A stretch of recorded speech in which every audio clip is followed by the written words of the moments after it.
Hi, everyone, and thank you for joining us on this week in Milwaukee Rising. I am Sorrina Beecher with Technically. I'm the lead reporter for the region, and every week we feature an amazing individual or group that is contributing to our economy and contributing to building great things in our city. And today we are talking about solutions with Montrèal Cain. So, Montrèal, thank you for joining us. We first Absolutely. Thanks for having me. We first met Montreal at a technically roundtable a few weeks ago. And just to give you guys some background, he is the founder and CEO of HouseCall Wisconsin. It's a company focused on crisis intervention.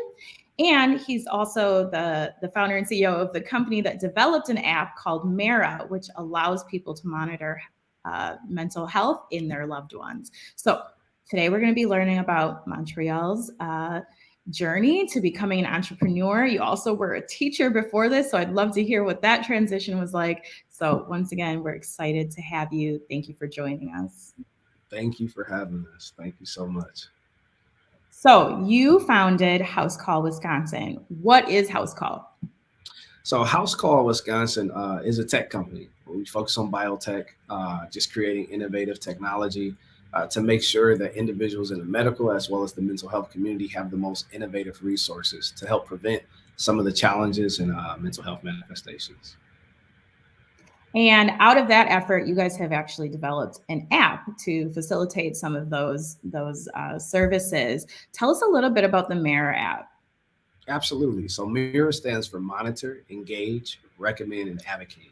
And what we do is we monitor your loved one's vital signs using devices and assistive technology like Apple Watches while pairing that with an Apple phone. And so, what takes place is we monitor your heart rate and we share that data with local therapists as well as family members just to make sure that if there's any type of irregular patterns, it's something that we can get ahead of. Through machine learning and assistive technology, we're able to say, hey, it's Tuesday, it's 4 o'clock, your heart rate is elevated, and you're at the gym. So over time, we'll start learning that you might just be working out. As we're in other situations, we're able to do wellness check-ins. So we engage with custom questionnaires. How you doing today? Would you like to talk? We have therapists who are available through text message and phone, and in a few versions, we'll be able to do it through FaceTime as well using telehealth. And so our objective is just to make sure that you know someone is there to support you, make sure your loved ones can have peace of mind. And then we make recommendations like the attitude adjustment playlist. We use music as a form of therapy. So we've done evidence-based research backed by science that shows if a person listens to certain songs, we can lower depression, anxiety, and your heart rate. But sometimes it's not enough. So you can press the mirror button within the app.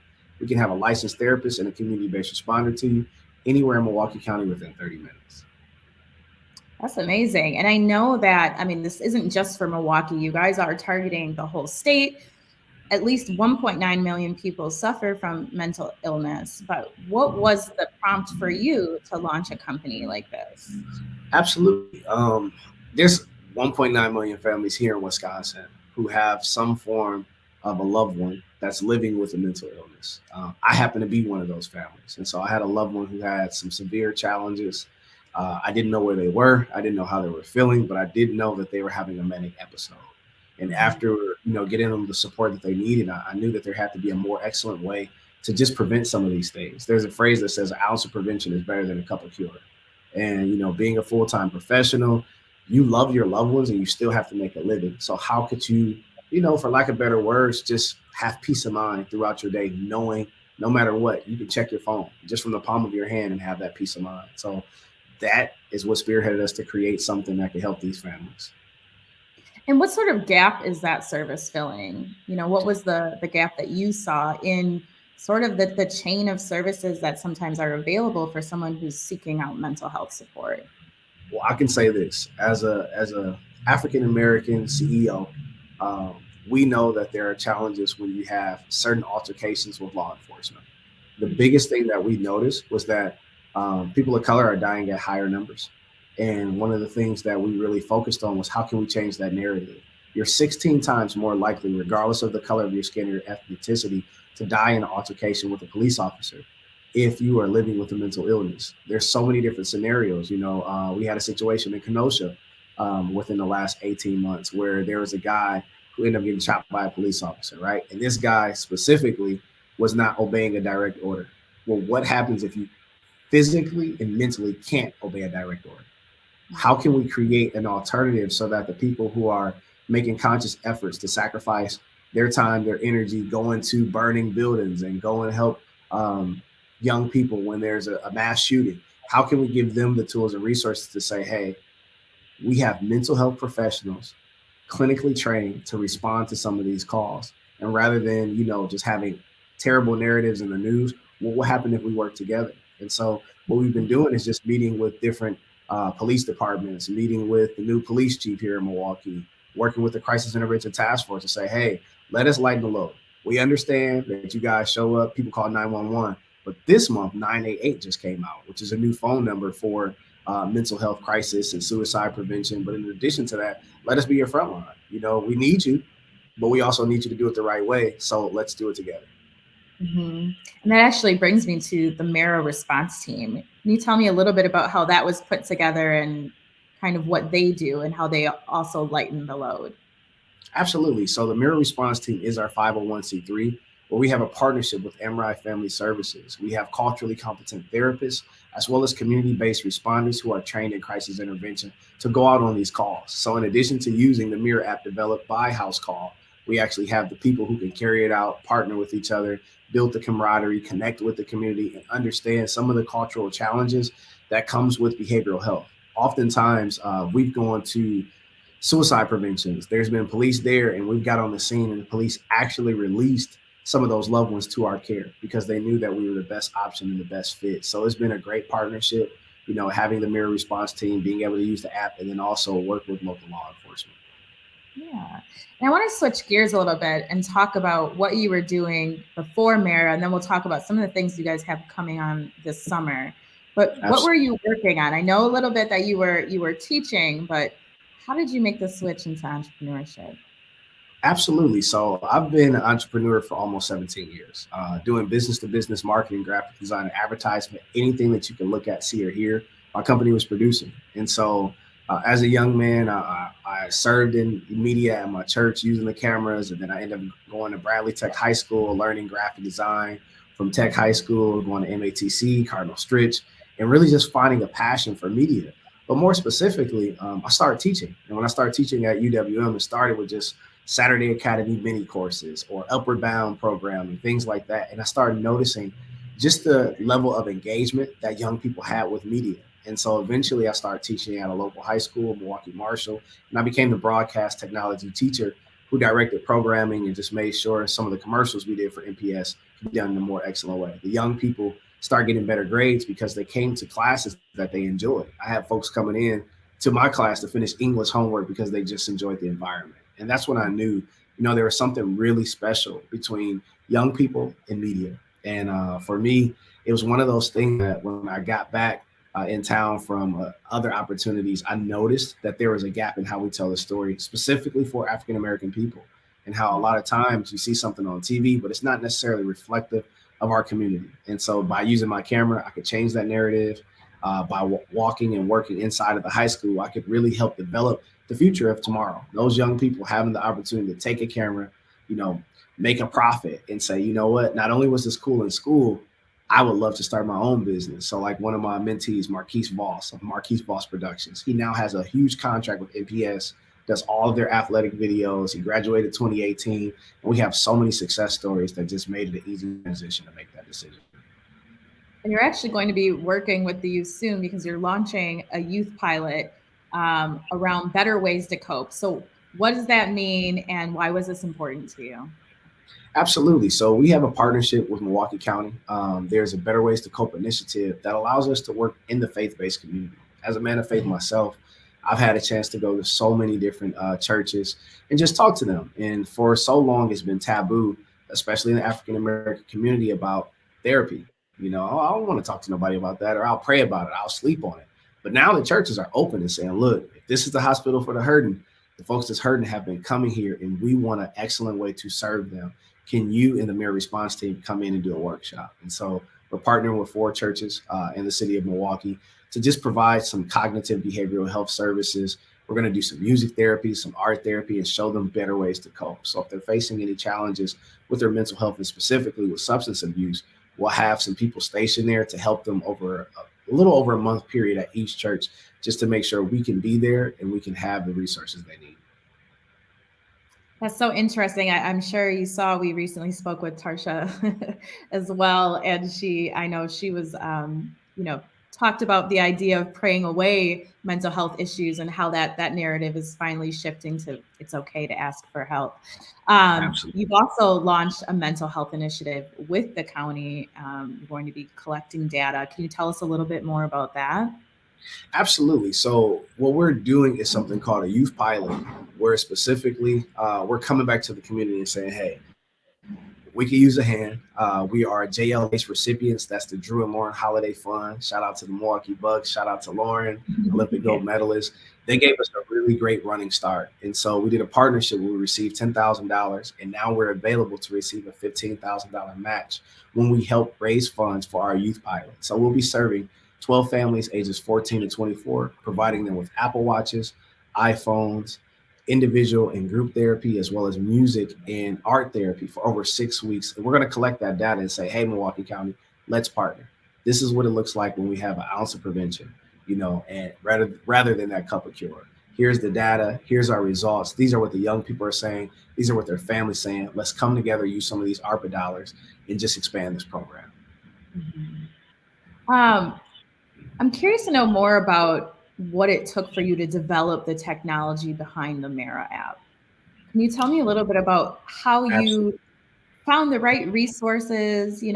Were you writing this down on a legal pad and then kind of taking it to people you knew? Tell me a little bit about how you actually took it from an idea to a business. Absolutely. I'm a proud Milwaukee fellow, MKE fellow. We have the highest graduation rate of African American males within the country. And as an MKE fellow, I talked to my mentor, John Daniels III, and I told him what I wanted to do. He mentioned to me that every summer we have a big golf outing, and with the big golf outing, they have different developers, technological savvy companies, and different folks come and present. And so I was able to get an introduction to an amazing company called Spoke Hub out of I want to say Durham, Durham, North Carolina. And when I met these folks, the first thing I did was I leaned on my strengths. I looked at their business card. I'm like, hey, who made this? And they told me, and I was like, oh, so you guys got graphic designers on your team? It was like, yeah, what you think about the card? I was like, it's not that good. And I found a way to insert myself and provide a service.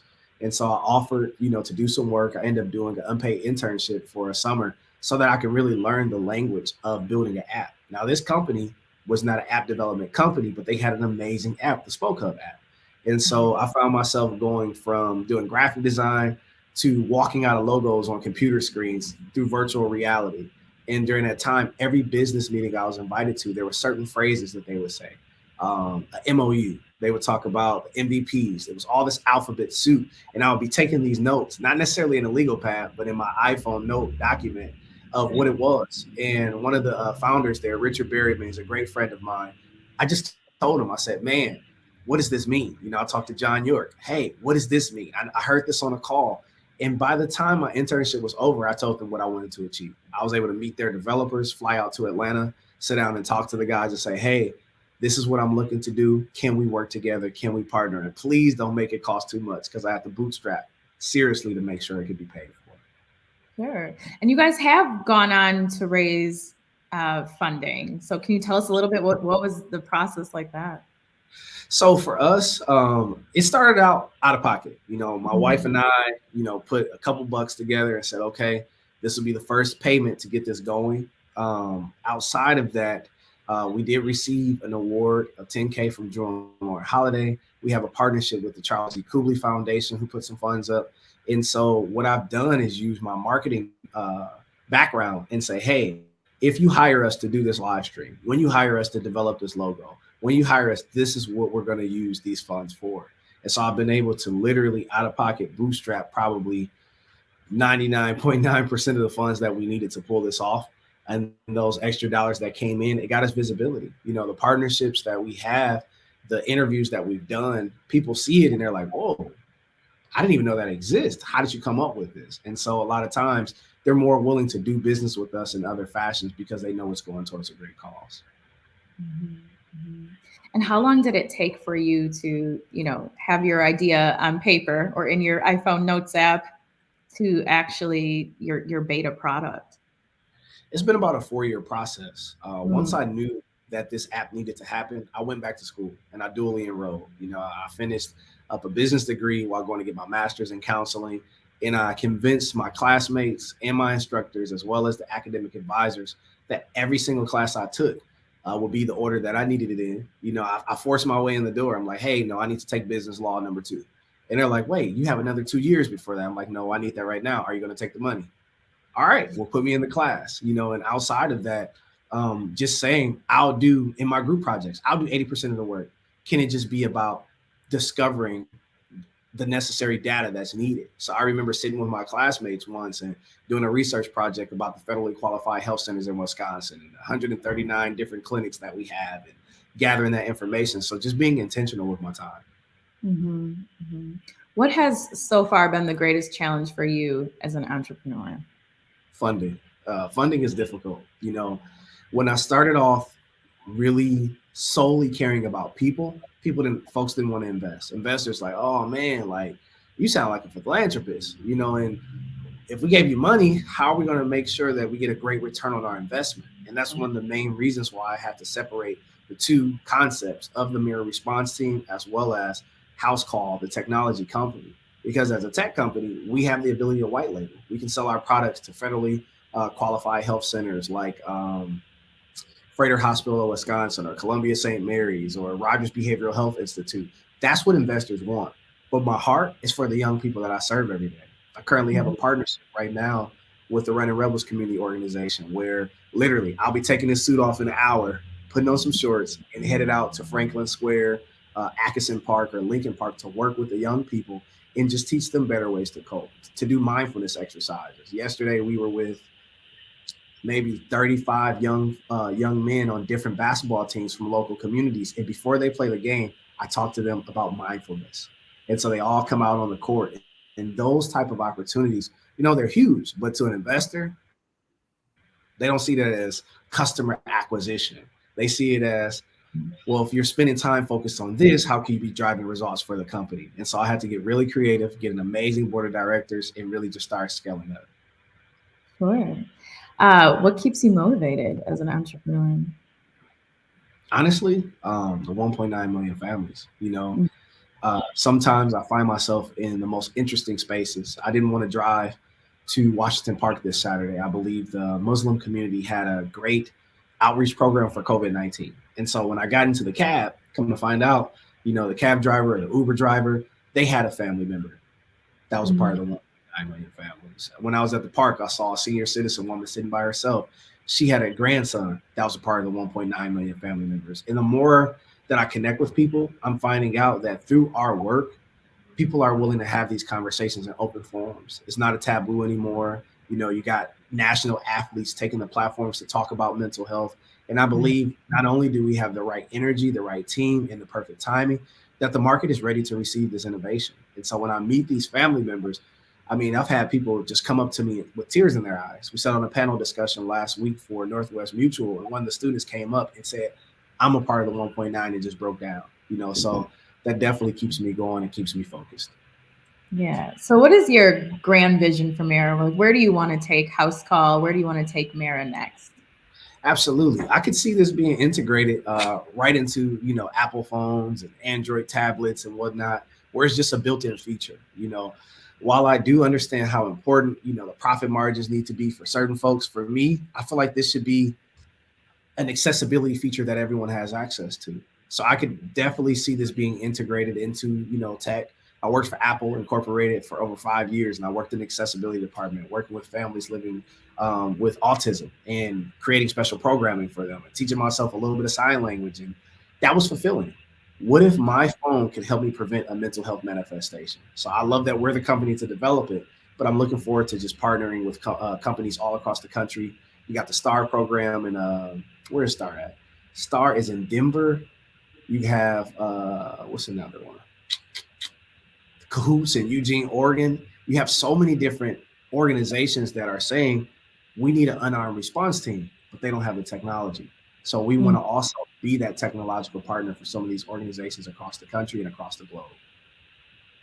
It's interesting. You've mentioned a couple of different cities. So Durham, Atlanta, Denver. How do you feel about the progression of Milwaukee's tech scene and its support of BIPOC founders?